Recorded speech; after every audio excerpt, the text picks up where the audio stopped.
Poi gli ho detto un paradosso che psicologicamente può anche interessare, che noi da ragazzini, da bambini, che eravamo in mezzo, giocavamo alla guerra, il nostro gioco era giocare alla guerra.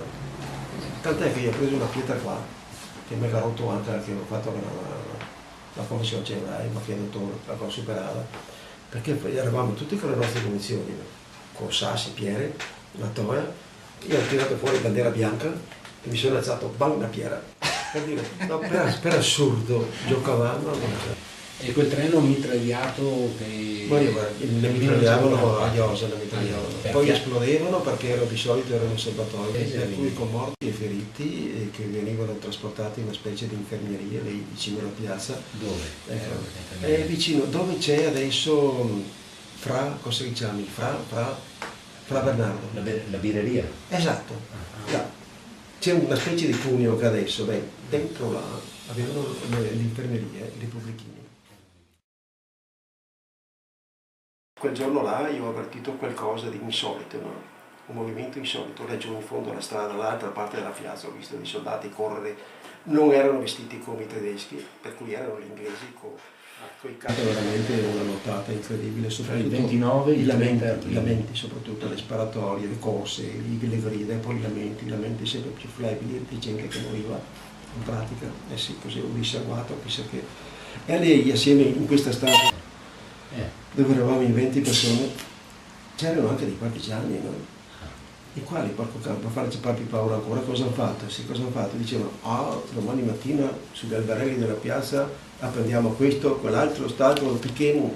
C'è tutta gente che conoscevi noi, ma dopo ho pensato, tu sai te, che mi si aveva improvvisamente mi si arriva dentro, spalancava la porta di questa stanza, ci è arrivato dentro un soldato americano, anche lui si era perso poi a casa, non lo so.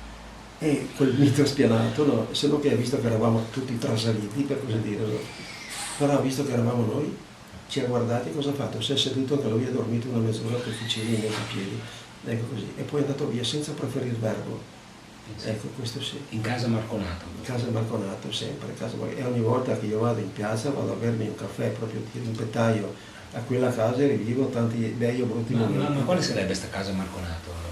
Ecco qua, più in piazza che più in piazza non si può. Sulla mia cucina c'è una pizzeria e su un'altra stanza dove abitava un'altra famiglia c'è la gelateria. A casa mia, come che ti dicevano, che c'era contesa dai partigiani, dai tedeschi, dagli americani, e si conquistava a rotazione prima l'uno dopo l'altro.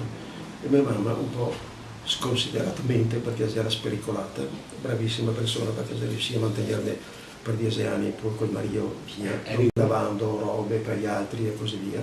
Ecco, ha voluto andare a casa, no? E a casa aveva dovuto spostare i morti letteralmente, che c'erano nell'uscio. E poi dentro c'era il vuoto in quel momento, perché però va in cortile e vede che aveva un piccolo paier, no?